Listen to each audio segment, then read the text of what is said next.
One of our favorite things to discuss on This Might Get Uncomfortable are documentaries. And I feel like I started off saying these exact words in another episode recently, but I'll reiterate it because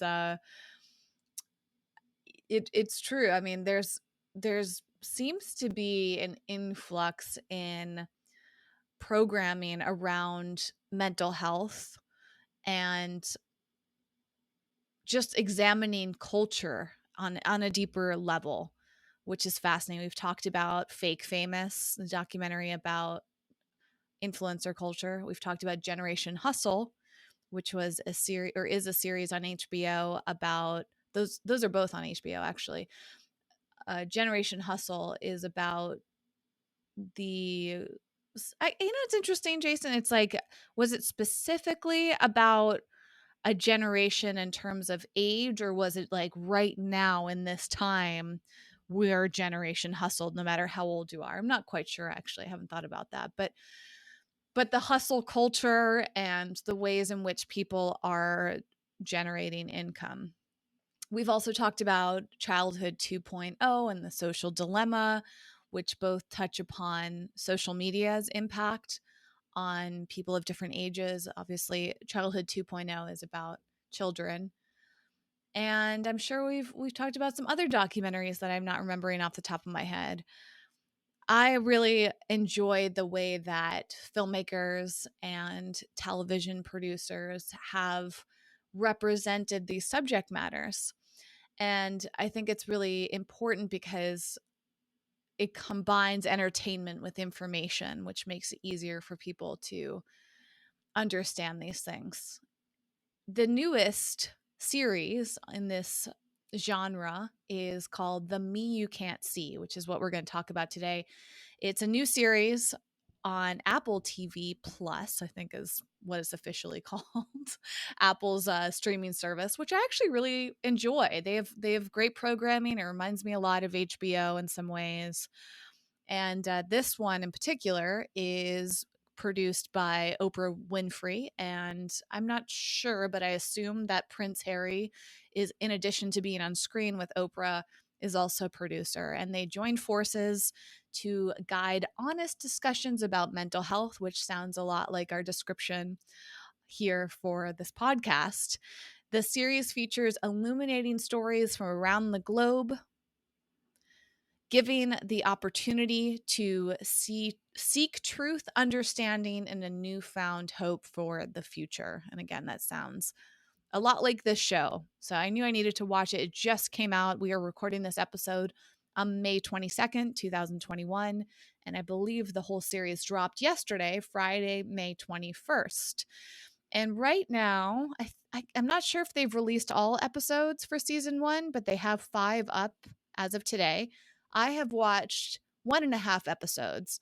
The first one is called Say It Loud, and the description is: millions of people around the globe struggle with mental health in silence. In order to heal, that silence must be broken, and now is the time. It features Prince Harry, Oprah Winfrey, Lady Gaga, and I believe just 2 other people that I was not familiar with ahead of time. One of them is a chef, and one of them is is she a boxer, Jason? Is that what she does? Yeah. Yeah, she's an Olympic boxer. Thank you. Ginny. And then episode 2, which I'm halfway through, is called Asking for Help. The pain, suffering, and urgent need for help is universal, and the simple act of sharing is a powerful first step. And that episode features a little bit more of Prince Harry. Oprah tells her story there. Robin Williams' son is in that, and a woman named Alex so far through that episode. And the stories are really remarkable. The production value of this series is fantastic. I love the structure of it. It really kind of surprised me. It felt a bit unique in that it feels like a feature length documentary. Each episode is about an hour long, a little under an hour, and I like how they tell these little vignettes, like these segments on each person, and they come back around. It's very well framed, and there's lessons to be learned throughout each episode. I felt emotional watching it. I've cried a number of times. I felt very moved by it. I'm feeling like I'm learning a lot. I'm intrigued. It's just fantastic. I mean, you couldn't expect anything less from Oprah and Apple combined. And I do want to give a trigger warning to anyone who's listening, but also as is shown at the beginning of each episode of The Me You Can't See, that of course mental health, emotional well-being are discussed and people are sharing experiences. So just giving a heads up that we may touch upon some of these things, such as physical and mental trauma, anxiety, depression, drug usage, OCD, divorce, a number of challenging subject matters. But as one of the big points that I've gained from the show thus far is how important it is to talk about these things openly, because that gives other people either permission or the strength and the confidence to discuss it, and the healing power of listening to people, holding space for them and encouraging them and doing our best to understand them instead of judge them. Jason, how far have you made it through this show thus far, and what are some of your feelings before we dig into the specifics? Yeah, I watched almost the entirety. I made it to the end of episode 1. Um, and it's been, first of all, eye-opening to see the different forms that mental illness can take, and ones that I've been ignorant to, in not in terms of ignorant to their existence, ignorant to seeing how they play out in a person's life and how they affect their well-being and how they affect how they interact with other people. There's been a deep resonance in certain ways of listening, say to and we'll get into this obviously, but someone like Chef Rashad and his story with his father, and his story with being very successful in the food industry as a chef, um, and how, on the outside people perceived him as this positive, happy, engaging, gregarious person, but inside he felt completely broken. I mean, I in some ways that moved me the most because I could identify with his energy and his life story and what he was feeling. But the eye-opening part was looking at someone like, Ginny, this Olympic boxer who struggles with OCD, um, and my ignorance around OCD. Her specific kind of OCD being a contamination OCD. So it's been a really, so far, just eye-opening, and also I'm really grateful that this exists and that these conversations are coming out in such a raw, personal way. My impression of it so far is this is not a glossy, insubstantive discussion on mental health. To me, this seems like we're talking about people of different ethnicities, different professions, different backgrounds, different levels of wealth and fame. And I hope, Whitney, that this removes a stigma you and I have discussed on many episodes of the podcast in the past, which is, if you're rich and famous and influential, you're not allowed to struggle with mental health. And I hope that this documentary series, as we go into it, not only explores the depth and the breadth of the different forms of mental illness and what that does to people and how it affects their lives, and also showing that mental illness does not give a shit about your money or your fame or your influence or your color or your race or your gender. Like, this is affecting people with so many different backgrounds and from so many different walks of life. And I hope it opens people's minds and hearts to how broad this is, truly. Absolutely. And that's such a great point, because I found myself reflecting on that too, Jason, and how there's this fine line between kind of capitalizing on the trend of mental health and wellness, as we've talked about throughout the show. And sometimes I feel uncomfortable calling our podcast a mental health podcast, because we're not mental health professionals. And we try to remind our listeners over and over again and be very transparent about that. Our aim here is not to diagnose or, you know, give therapy. It's to talk openly. And the show is basically just like that, which I appreciate. And our aim is not to capitalize on it. Our aim, similar to that show, is to explore it to help others. And I felt like in the beginning of episode 1, I wasn't quite sure what I was feeling. Like, there was moments where I was watching Lady Gaga, Stephanie is her name, talk about it, and it was like I found myself wondering if it can feel like forced or contrived when it comes to a celebrity. Not a I'm those thoughts were just thoughts and curiosities, not judgments, but wondering when people talk about these things, if they are contrived, if they are uh, thought of ahead of time and used, like, is Apple using this topic just to make money, right? Like, is Oprah using it because it's a popular thing?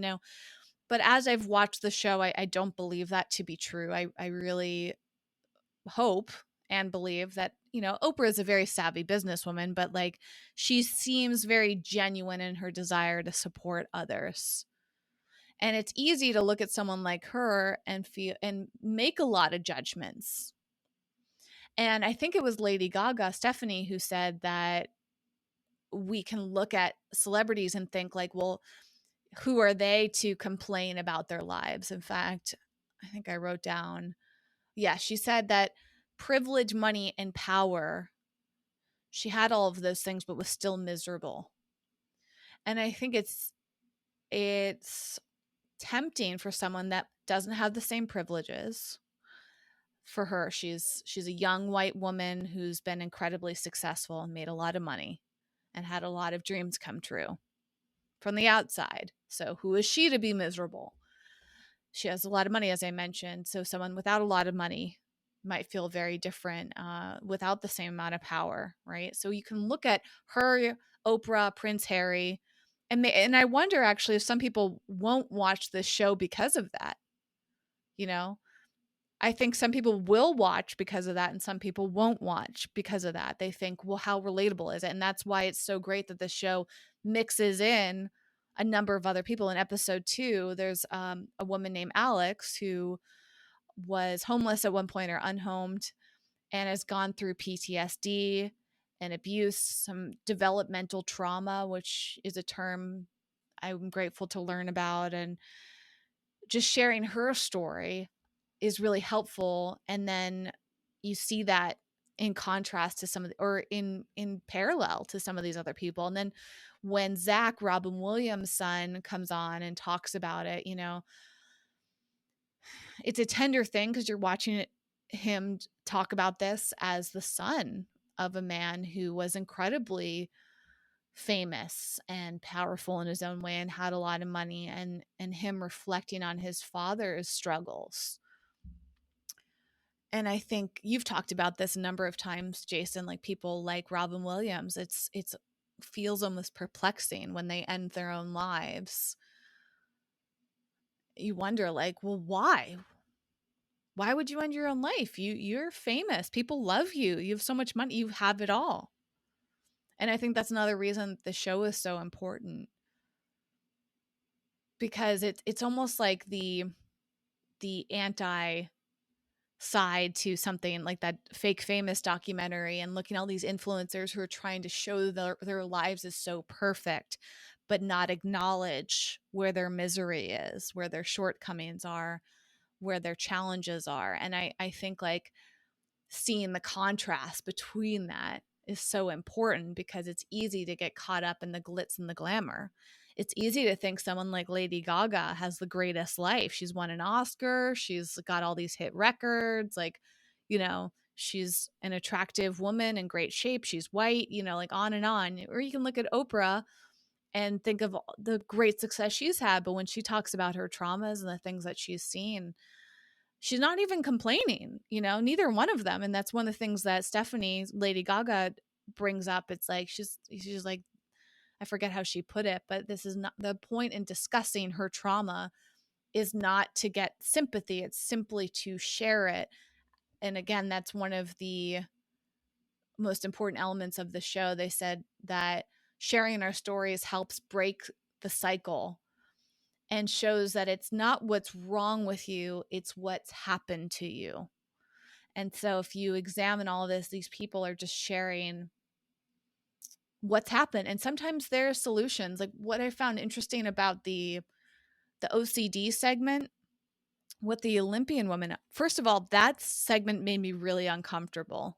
I don't know if you felt that way, Jason. Like I was fascinated by watching that and how her obsession like brought up a lot of discomfort for me.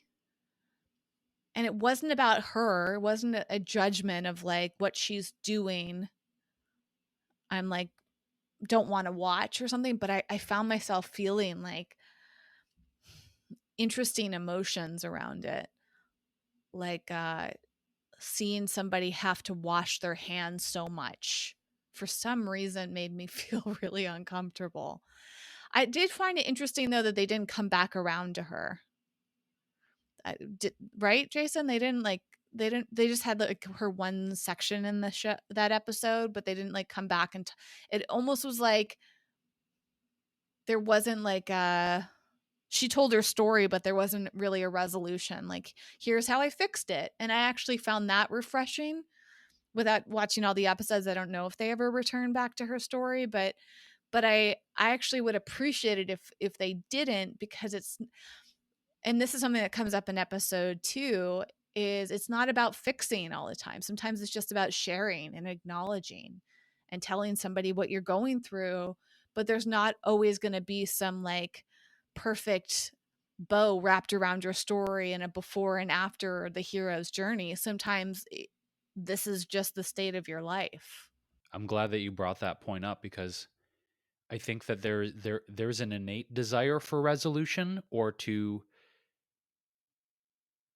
see ourselves overcome or heal from something, or in this case of Ginny, this boxer, to be like, oh well, what happened to her? Did you know how's she handling it?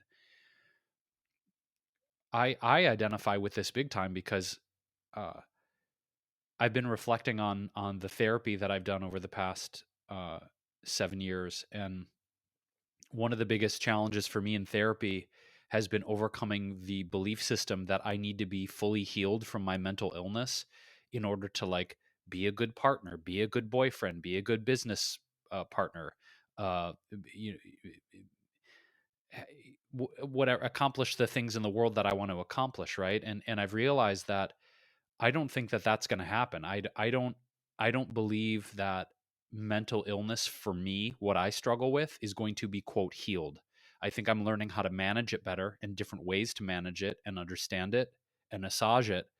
But it's for me, I think it's dangerous to think about the idea of being fully healed before I can have a good life, be a good partner, be a good boyfriend, be a good business person, etc. And I realized I was holding on to that idea of I need resolution and to fully heal this before I can like have the life I want, I suppose. And I've realized that I'm doing my best every single day to manage it and keep showing up for life even though it's still there, right? Um and you know the interesting point about this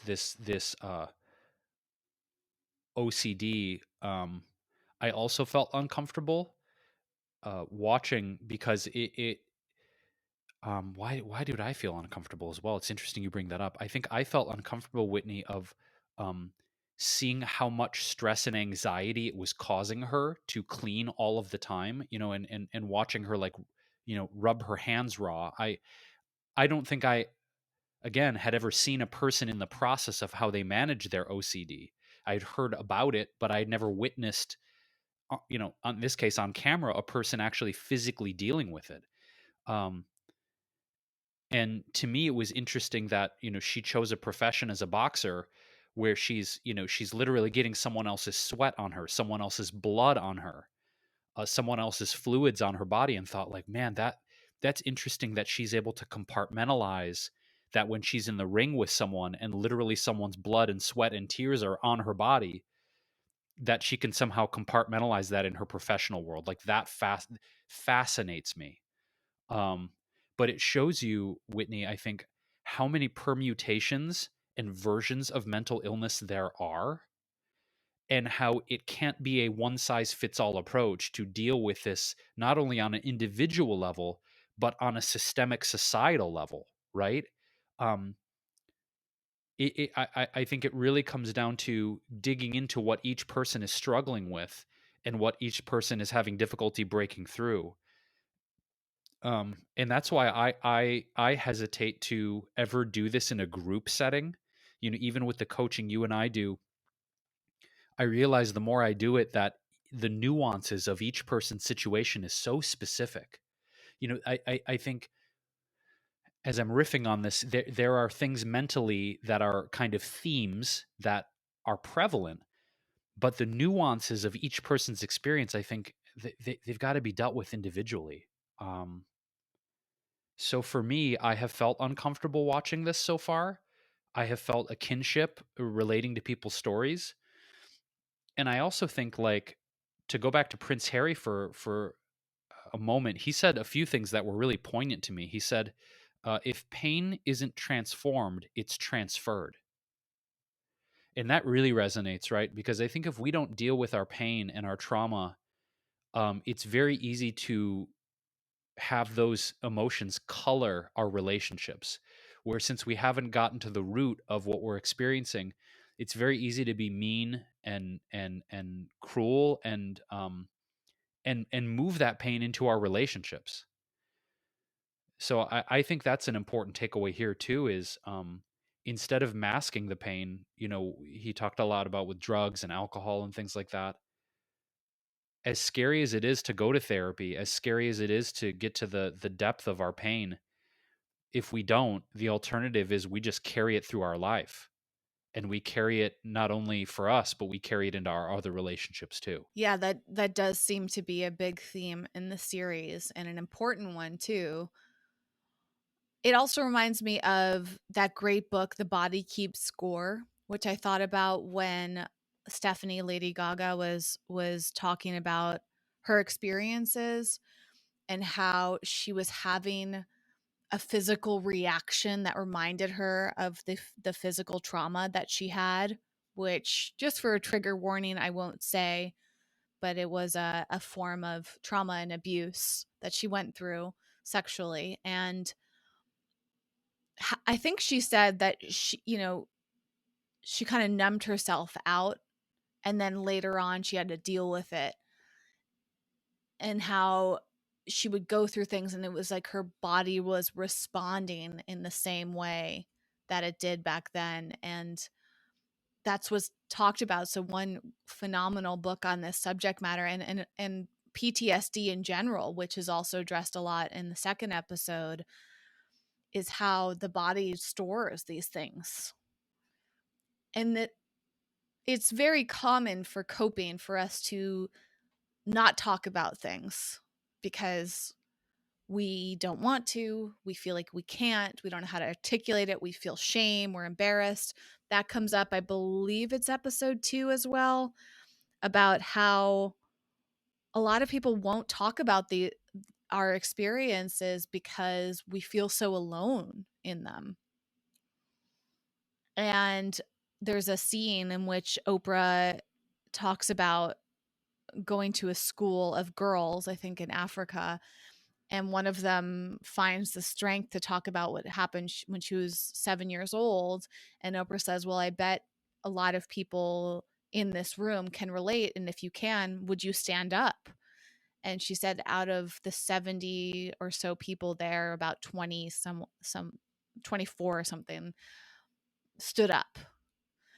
And it was a visual representation that a lot of what we go through is shared by others, meaning that they've had their own experiences that are similar. And it's not until somebody finds the courage to bring it up that others will even feel permission or comfortable sharing it themselves. And I think that's part of the reason that many people suppress their experiences. But sometimes the brain, as a coping mechanism, does that where we're not even conscious of it. We're not aware that we're compartmentalizing it, that we're almost having this temporary amnesia. And I wonder a lot about that.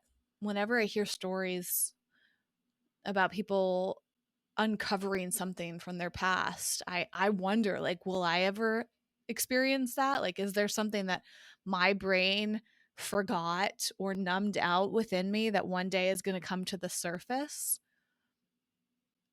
And that scares me sometimes.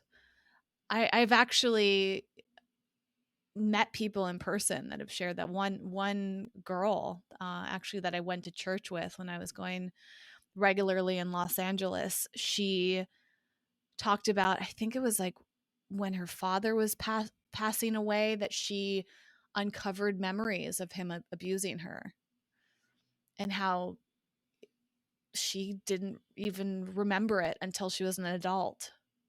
And that story I was listening to thinking, oh my gosh, like, is that going to happen to me one day?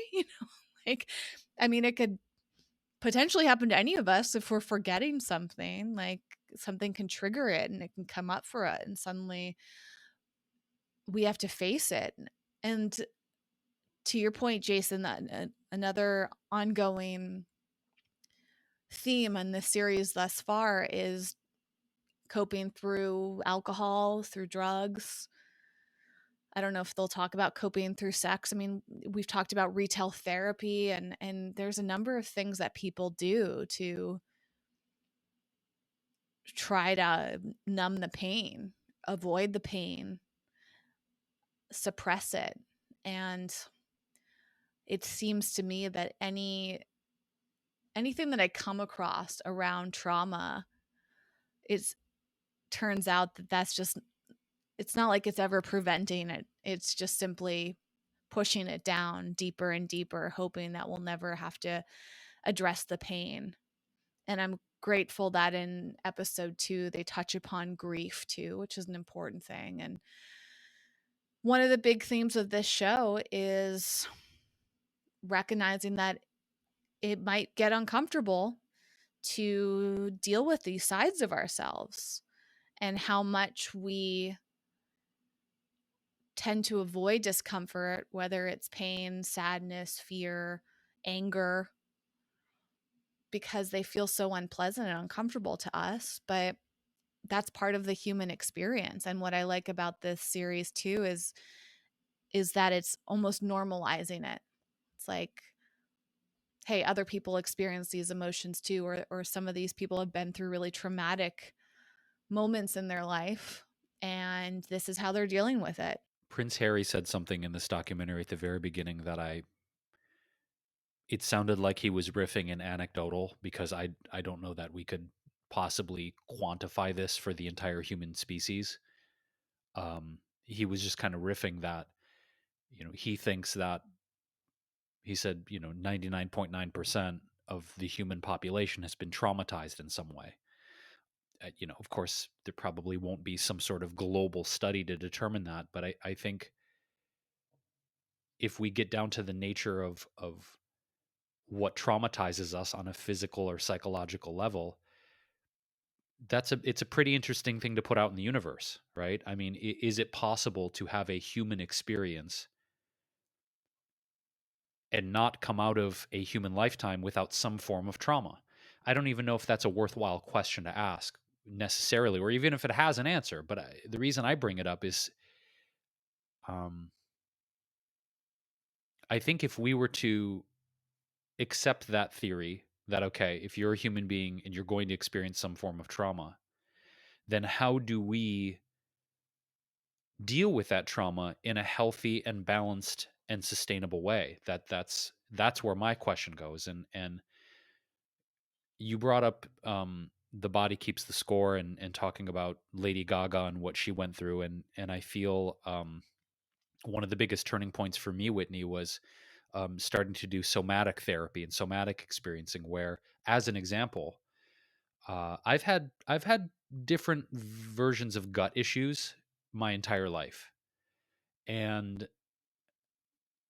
through working with somatic experiencing, which helps to not only identify where trauma is physically stored in the body in the cellular memory, but helping to release it, I realized that one of the reasons that I believe I've had gut issues my whole life is because as a child, when I would go through traumatic experiences with my father and the physical and emotional violence, uh, I didn't know how the hell to process that as a kid, right?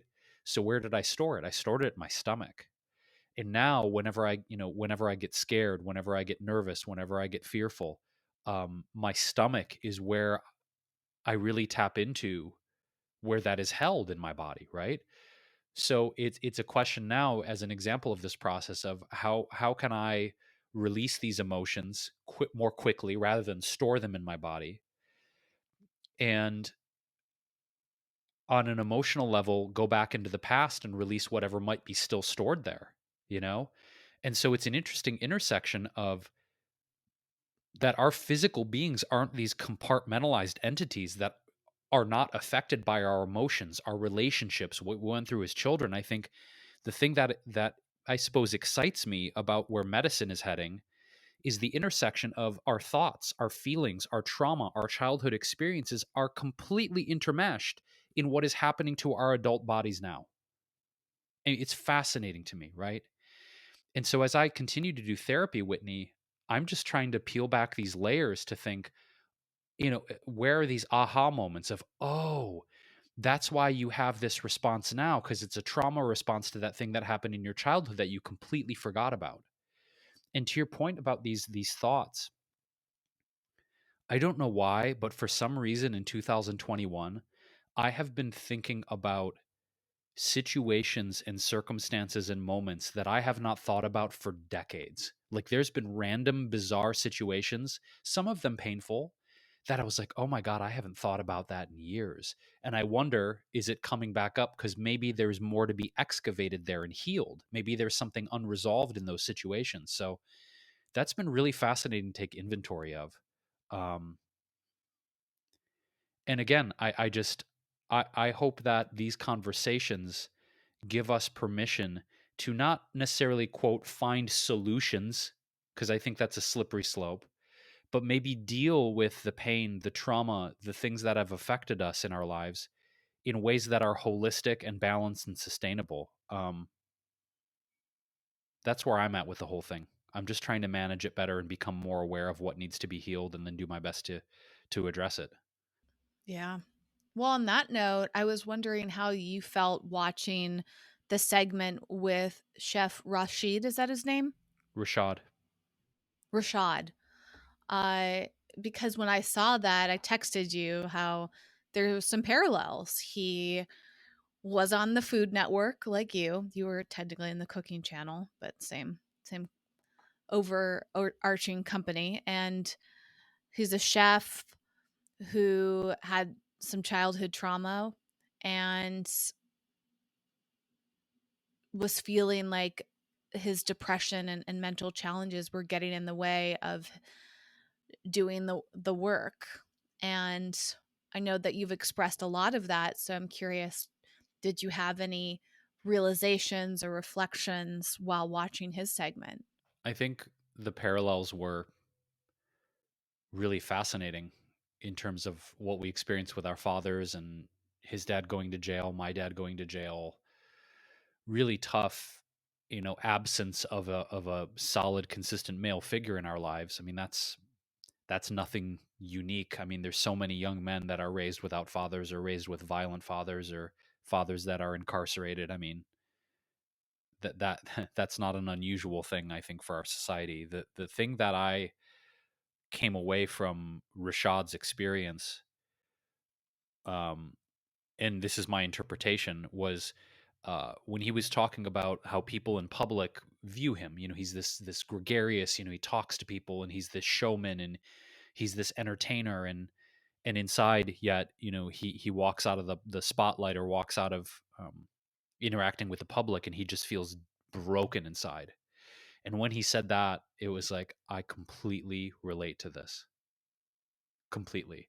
Where I think for years, you know, people in the public, whether it was YouTube or the Cooking Channel show or whatever speaking appearances, like, oh, Jason, he's such a fun and positive guy. Yay, Jason's here.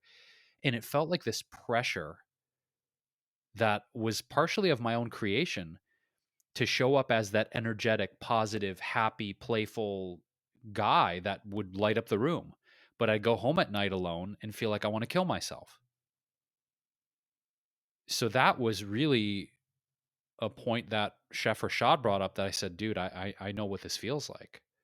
And it's almost like a persona that I adopted.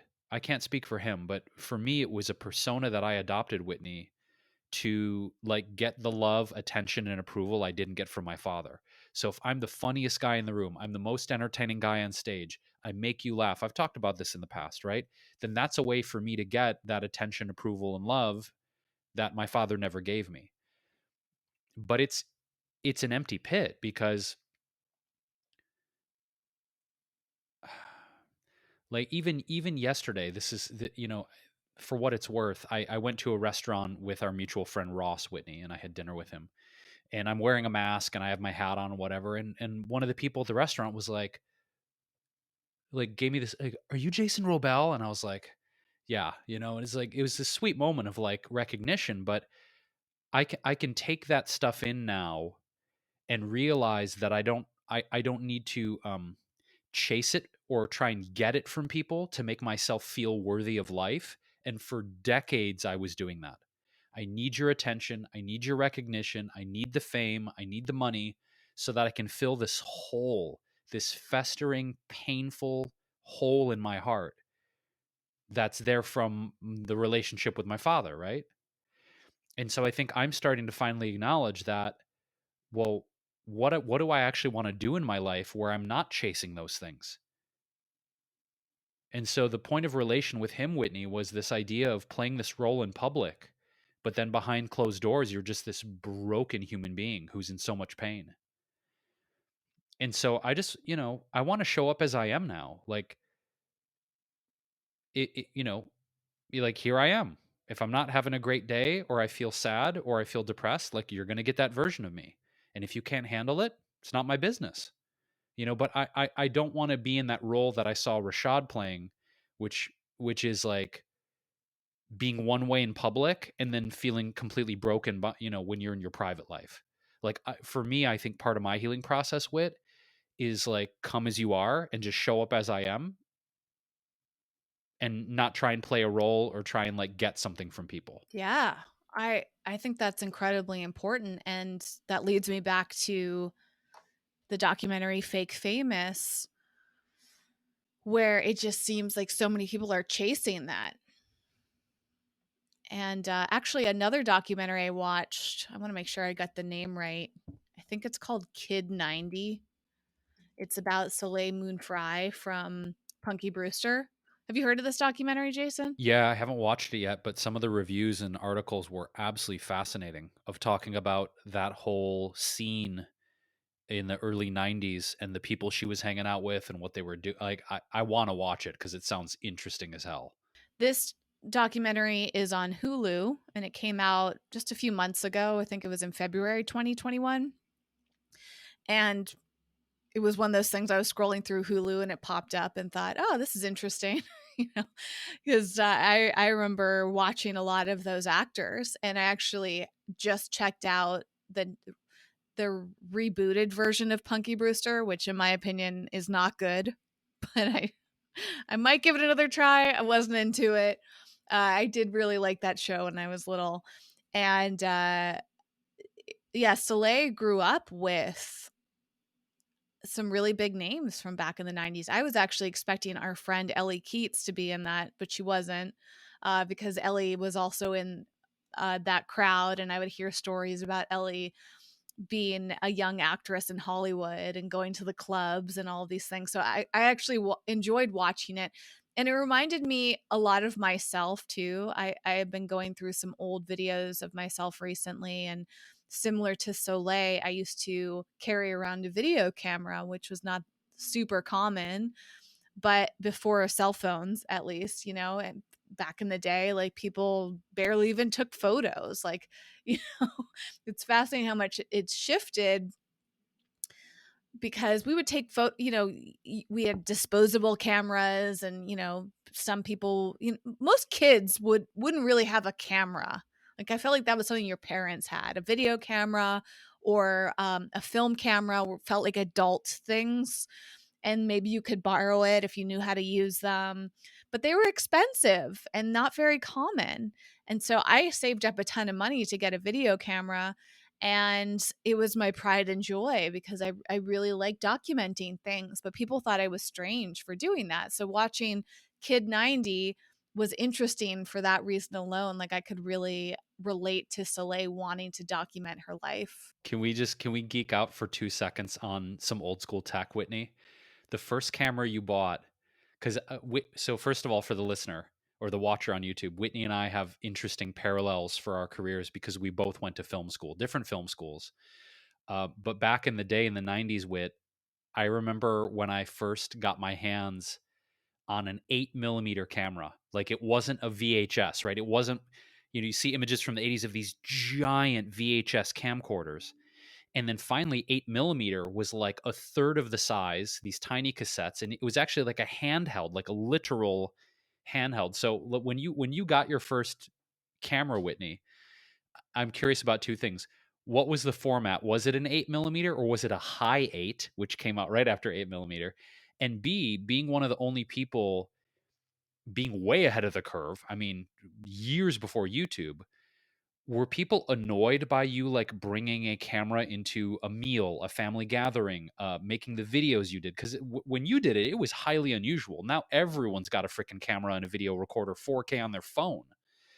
So for you back then, this is a bit of a tangent, but how did people regard you like carrying a camera everywhere? Were they like, "Oh, that's just Whitney," or were they annoyed? Were they supportive? Like, what was the response to that of you being so early in that curve? I think people similar, again, if you watched Kid 90, it was pretty much what I experienced, which you'll see celebrities like Leonardo DiCaprio and Brian Austin Green, who, is just so fascinating to see them all. Stephen Dorff and David Arquette, like a lot of these bigger names from back then on camera telling, acting kind of awkward, even though they're actors. They felt awkward seeing the camera around them. And even like the difference between how Soleil talks now as an adult versus as a teenager, like how I was actually, when I was watching old footage of myself, Jason, I would like put on these weird voices and have these weird mannerisms. And I thought I was embarrassed, but like as an adult watching myself as a teenager, which I'm sure many people feel, but like recently when I was looking at this old footage thinking like, ugh, like why did I do those things? But then just seeing like celebrities do those things, even though they were, professionals on camera, that was like a normal reaction. So I got those type of reactions from myself, from others. And I remember in high school, it was really strange for me to have my video camera in high school. And I recorded a lot. And nobody was telling me I couldn't. Like, I don't remember my teachers caring that much. I went to a liberal school, so I think they knew that it was part of my passion for making movies. And I would, if it was inappropriate, they would tell me to turn it off. But I have footage of like the last, I think, guess I think I was in ninth grade and up. So I recorded probably the last 3 or 4 years of high school, ninth, 10th, 11th, 12th. Yeah, 4 years, I guess. And I'm really grateful. I remember back then, Jason, saying to people, "You'll thank me later for doing this." Like, I had that inkling, not the same as I do now. Like, I guarantee if I posted that footage, like my high school class would be thrilled. And I went to a small school, so there was like 80 of us. And like, it's amazing because there are people that have passed away that I have footage of them, and their family members would be, I've actually been wanting to like gather all the footage together to send to some of them.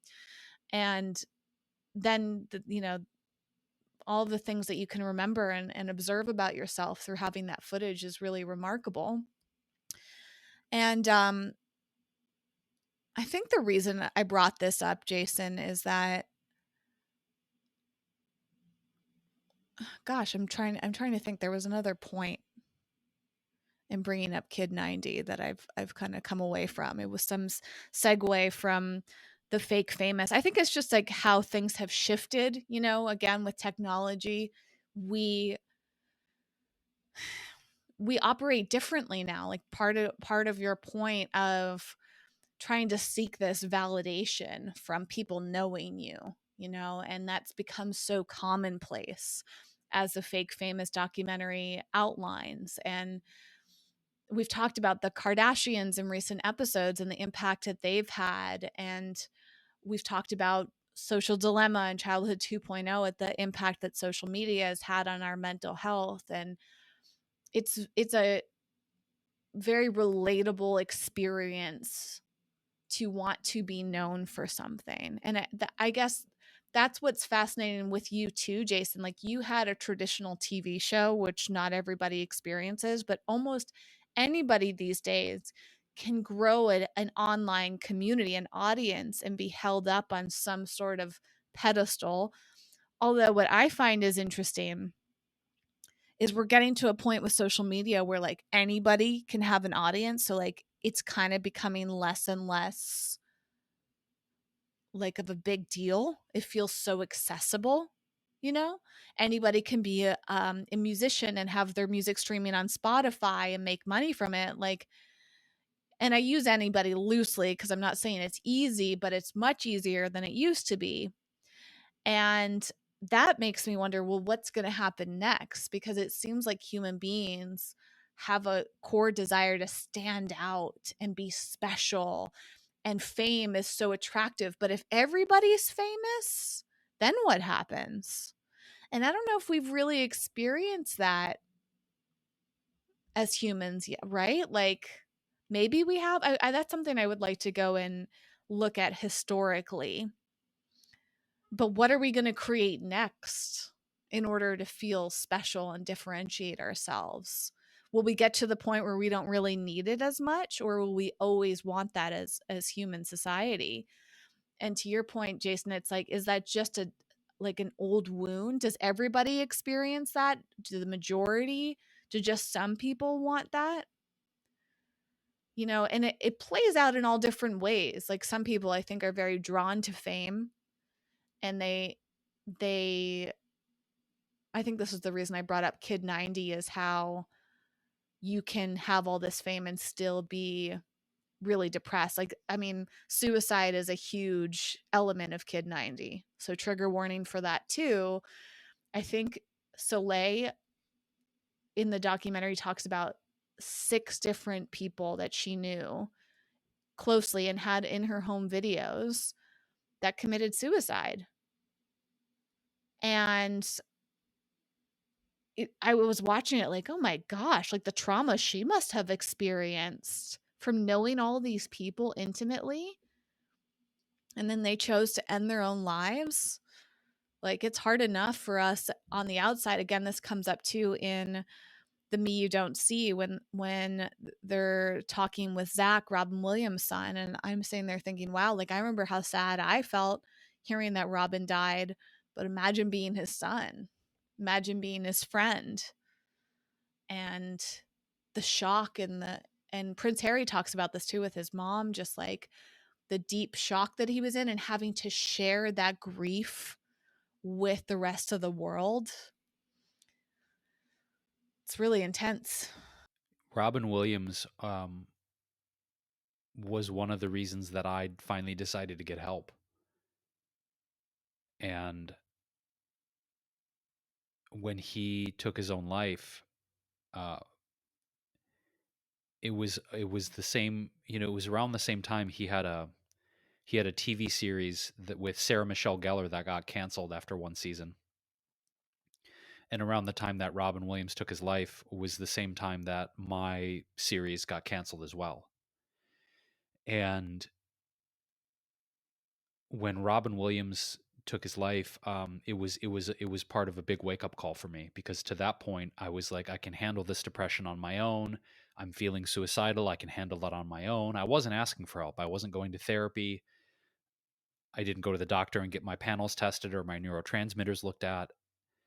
So in many ways, when Robin passed, it was like I never knew him, never met him personally, although he was one of my heroes as an entertainer, an actor, and a comedian. It kind of shook me in a way. Whitney was like, I need to go get help. And so his passing, in a way, it's a very strange thing you bring up, right? Because you have the family and the friends and the people who personally know celebrities who take their own lives or who pass in accidents, but then the ripple effect on a adoring public that perhaps loves and appreciates these people. So in a bizarre way, that was the moment that needed to shake me out of my stupor to finally go get a therapist and get my panels looked at and finally get professional help, because I was in a very, very, very dark place when I heard that news about Robin Williams. So you bringing that up is bringing back a lot of memories for me of that time in 2014, Whitney. Uh, and I think, asking for help. I think there are different communities. I think it's stigmatized in general, right? This whole conversation of mental health and suicidal ideation, and I think it's stigmatized in more communities and more segments than others. Rashad in this documentary talked about how the Black community, generally speaking, it's something you still don't talk about, and that for men, the suicide rates in men, at least last time I checked, being higher than women. As men, it's still this thing of like, just suck it up and, deal with it and don't talk about it. I mean, it's a very old school approach to pain and suffering and trauma for men. And I think so discussing this and having so many different people from so many different backgrounds talking about this, I hope can destigmatize this for people of color, destigmatize this for men, destigmatize this for celebrities, and being like, we're all traumatized to one degree or another. And I also wonder too, Whitney, I really wonder this. Without specific kinds of trauma in our lives, right? If people weren't traumatized in certain ways, would they even want to seek fame? Would they even want to seek notoriety, influence, social media fame, the things we're talking? It's almost like I would love to see some sort of study of people that seek fame, power, money, influence, and the level and type of trauma they've experienced in their life. What I'm saying is, I wonder if celebrity and fame and all this shit would even exist if people weren't traumatized, or is part of that impetus to get the attention, approval, fame, and money some sort of reaction to make oneself feel safe and adored and loved because they didn't feel safe and adored and loved as children. I'm not saying it's a rule, but I really do wonder, would people even give a shit about the pursuit of fame and celebrity? Because it brings us to the point of, why do people even pursue it in the first place? I'm not saying trauma is the sole reason, but I'm very curious with this question of, how much does trauma play a role in it?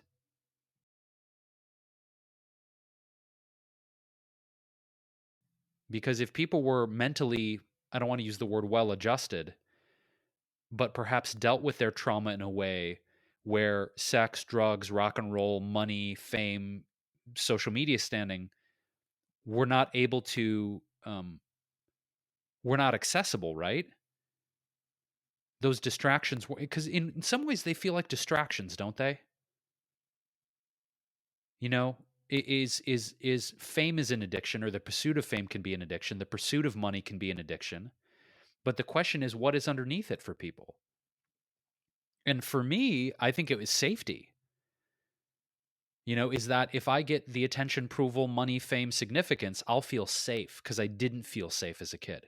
So to me, the big thing that I'm working on in all of this is feeling safe, and not necessarily relying on these external things to make me feel safe. So I think part of the process is identifying, like, the why. Why are we pursuing these things?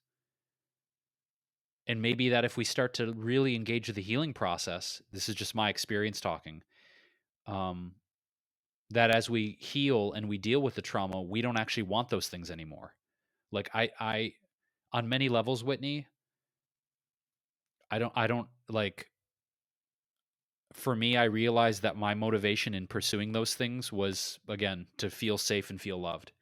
But if I give myself the feeling of safety and love, then I don't feel like I need to pursue those things externally anymore. That's just that's been my process. To wrap up this episode before we get to our wellness product recommendations for this episode, I encourage the listener to watch The Me You Can't See if you are able to watch it without feeling triggered, and reflect on how this plays out in your own life, but also for others. In episode 2, I was reflecting a lot on what it's like to feel helpless when other people in your life are going through mental health issues. And so even when we don't feel like those impact us directly, they're almost guaranteed to impact us indirectly, because mental health is a huge challenge in all of these different forms, from anxiety and depression and OCD and PTSD and developmental trauma and addiction and substance use disorder, which is an alternative to substance abuse, but use instead of abuse, which I thought was an important distinction. And how important it is to know that there are people in your life who believe in you, that see you, that understand you, that value you, encourage you, and that you belong and you're connected. Those are such important things. So we encourage you, the listener, to connect with us and know that we value you deeply. And there are other people too. We have communities for this reason. We have a Facebook group. I have my group Beyond Measure, which is, you're welcome to join. We do our trainings, Wellness Warrior training and the Consistency Code, and are consciously working on developing systems to support you through your journey so that you get that support and encouragement and connection that each of us needs. And I hope that this series encourages you to reach out to others and speak your truth and to check in on them too. And I'm going to continue watching this series. If there's more to say, it might be sprinkled in future episodes. We may do another episode about this. And we will link to this show, the series. We'll link to Kid 90, the book that we mentioned. All of that is linked in our show notes at wellevator.com. And hopefully you find those helpful resources. And we'd love to hear from you if you end up watching that documentary. Also in our show notes is a link to the products that we're about to mention. And Jason, similar to the last solo episode, which I believe would have been last Wednesday, I'm starting to do products in like categories or groups. So I have another one of those today because I received the Natural Products Expo virtual sampling box, which I guess a virtual sampling box. Yeah, they call it the contactless sampling program, which I thought was really smart. And for those of you who are not familiar with the Natural Products Expo, it is our favorite trade show. It did not happen at all in 2020. They did start a virtual version and they're continuing that in 2021, and hopefully going to have it back in person in September 2021, which I plan to attend. In the meantime, they have been sending out products so that you can experience some of the new things that are coming out, and I'm excited to share that. I'm going through them one by one so that I can properly recommend them. I wanted to mention a few things. They did something really cool, Jason, and I assume you didn't get this because you probably would have told me. Is that right? Okay, he's shaking his head. They sent out boxes. Let me find the right. Oh, here it is. They sent out two different types of boxes. One was product samples, and then the other was like this. How did they put it? they called it Natural Products Expo at home so that you could feel what it was like to be there, kind of. And it's also called an Experience Anaheim box. So Natural Products Expo West is typically held in Anaheim in March of each year. So they sent the coolest box of things, Jason, which was really impressive. First, for branding, they sent this towel, and everything had a reason, like a symbolism behind it. So this is a cooling towel that you can use for workouts. I do yoga most days, so that's pretty neat. And it's because at the Natural Products Expo, they hold group yoga classes every morning. They sent out, I'm trying to find the right section of each of these to talk about. Oh, yes, this one is really neat. It's a silicone cup from a company called Silly Pint. Look how pretty this is. If you're listening to the audio, I encourage you to go to YouTube so you can see this.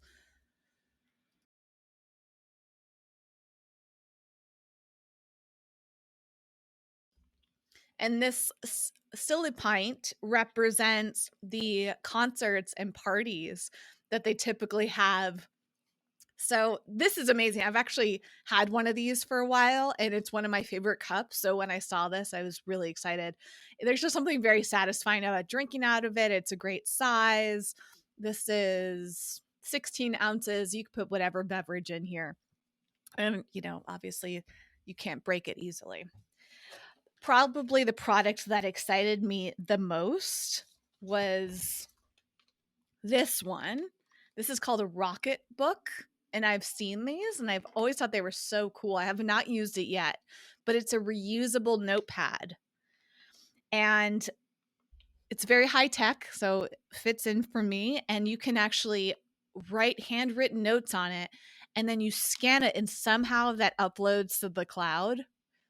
I don't know how they do it, but this is because at the Natural Products Expo they have like speakers and things like that, so you can go and learn and take notes, and you might want to take notes throughout a trade show, so this is pretty cool. On the same line, they also sent some blue blocker glasses, which I now have 3 pairs of. This looks like just a generic brand. Jason and I are fans of 2 brands. One is called OcuShield and the other is called Swanwick. Great blue blocker glasses. And they also sent a few other knickknacks, including the official Natural Products Expo pin, which I guess is going to become a collectible thing. Now, that was the first box. The second box, Jason, they sent a variety of products to sample.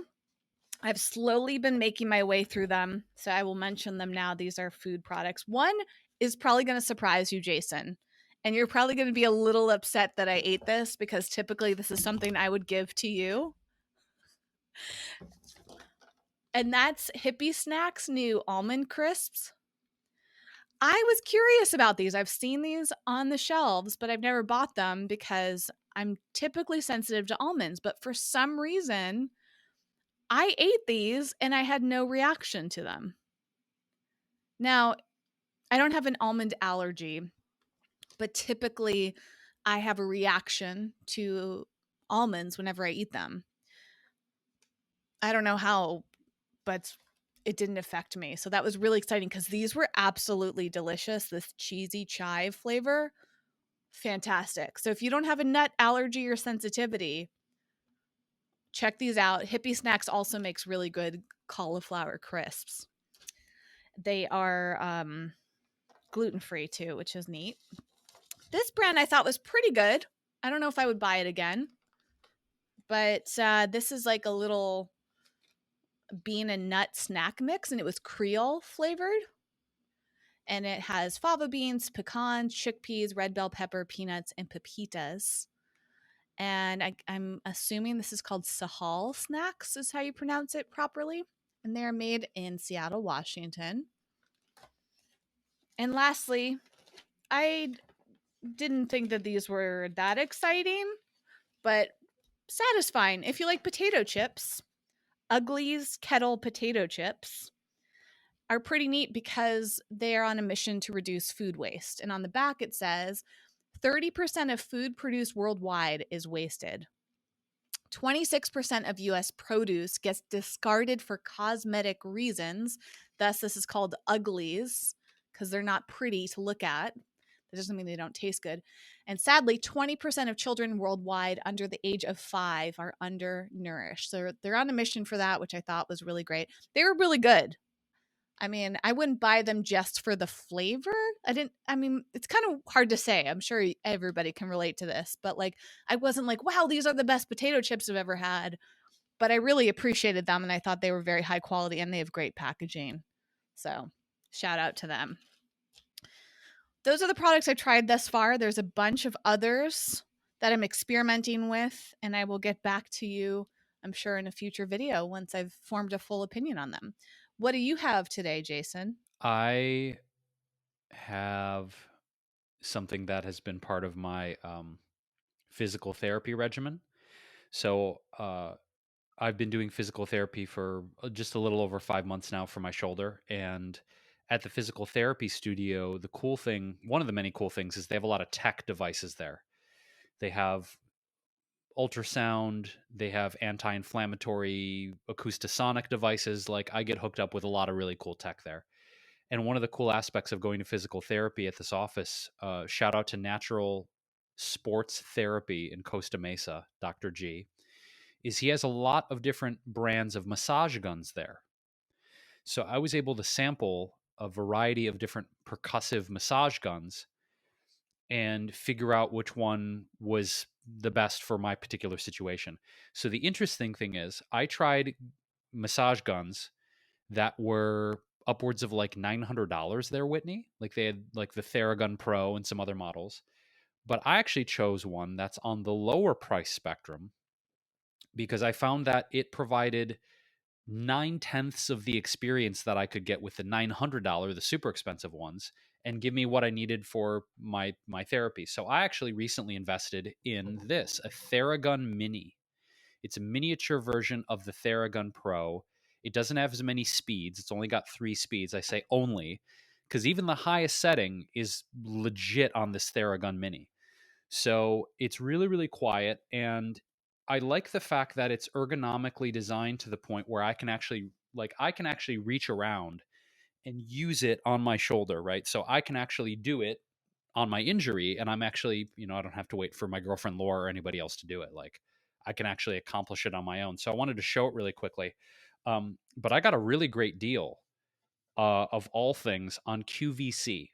So if anyone's a price shopper out there, I found a really, really great deal on QVC. I don't know if the deal is still going or not, but you get multiple attachments, and it's cordless.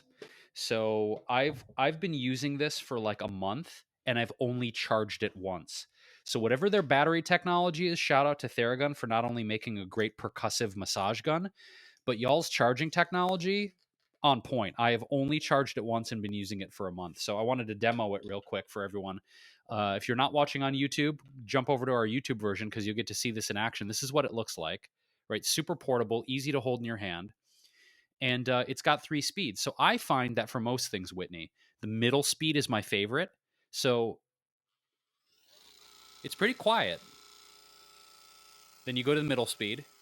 And then all you got to do is just, like, I literally will just put my arm around my shoulder, and then after a PT session, I'll do this for about 10, 15 minutes. And I've been doing it on my thighs. I've been doing it on my butt. I've been doing it, and you get that cool vibrating voice thing. So anyway, Theragun Mini, I think it's worth every penny. And again, you get 90% of the function, I find, as you do with the Pro, which is, 8 times more expensive. So thank you to Theragun. And a little bit of background too, Whitney, since we're talking about interesting relations and how we relate to people's stories. The founder of Theragun, I didn't know this until I bought it. His name is Dr. Jason Worsland. He created the first Theragun after he got in a motorcycle accident. So this was actually designed for recovery from a motorcycle accident for the inventor of it, which I thought was a very cool backstory. So shout out to Dr. Jason, shout out to Theragun, and thanks for assisting me as I'm getting to the finish line of my physical therapy regimen. With that, dear listener, dear watcher, dear supporter, we want you to go to our website. It's wellevator.com, WELLEVATR.com. You can access the show notes, the transcript, all the product recommendations, all the books and documentaries we mentioned on today's episode. And if you want to shoot us an email directly to share your personal story or your perspective, if you end up watching the documentary, you can shoot us a direct email. It's hello@wellevator.com. That goes directly to Whitney and myself. Or you can shoot us a DM on Instagram, on Twitter, our Facebook group, wherever you want to find us. We are easily reachable, and we always love hearing from your perspective and your life stories and what you're going through and what you're experiencing. We have new episodes every Monday, every Wednesday, every Friday with our guests. And thanks for getting uncomfortable with us. A lot of these subject matters, when we talk about mental health and suicidal ideation and trauma, they're not easy to talk about. But that is the very reason we started this podcast, was to have difficult, uncomfortable, challenging conversations that hopefully will lead to not only our individual healing, but the healing of the collective. So thanks for being uncomfortable. Thanks for listening. Thank you for supporting. And we'll be back with another episode soon. Take care.